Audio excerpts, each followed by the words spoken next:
Hello, minasang konnichiwa. Samahan niyo ako sa Boy Scout camping ng mga anak ko. Bale, nag-train na kami papuntang camping ground. Bumaba kami dito sa Musashi Itsukaichi Station.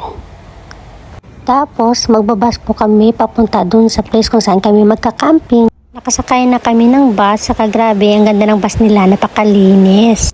Habang nakasakay kami ng bus, makikita sa loob yung napakagandang view sa labas. Grabe, napaka-refreshing pag nakita mo yung view, masarap sa mata tingnan, saka wala akong masabi kundi wow.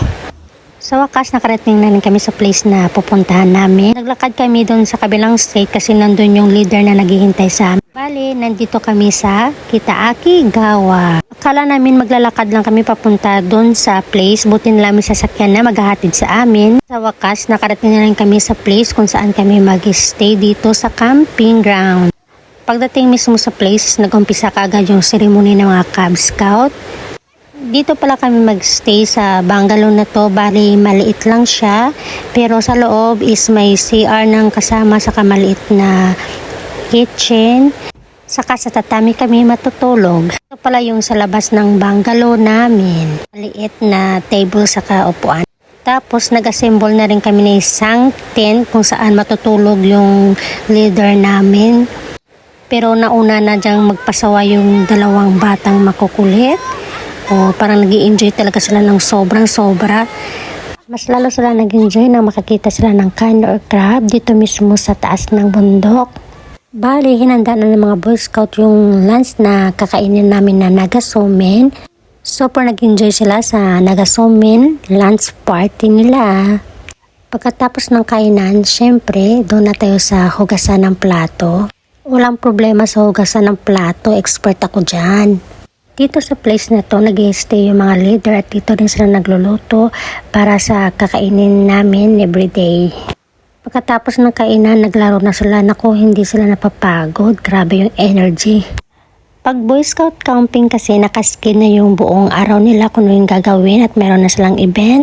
Bali, yung today na event namin is yung aakit kami dun sa Kanatoyuana Falls. Pasok mo pa lang is mapapawaw ka kaagad. Kasi ang ganda talaga ng place na to. Lalo na dito pagdating sa place na to, grabe ang ganda, napaka-refreshing talaga ng view. Hindi ko talaga pinalampas na mag-video dito kasi namangha talaga ako nang makita ko yung place. Sarap sa mata, saka tanggal lahat yung stress at pagod ko nang umakyat ako sa taas.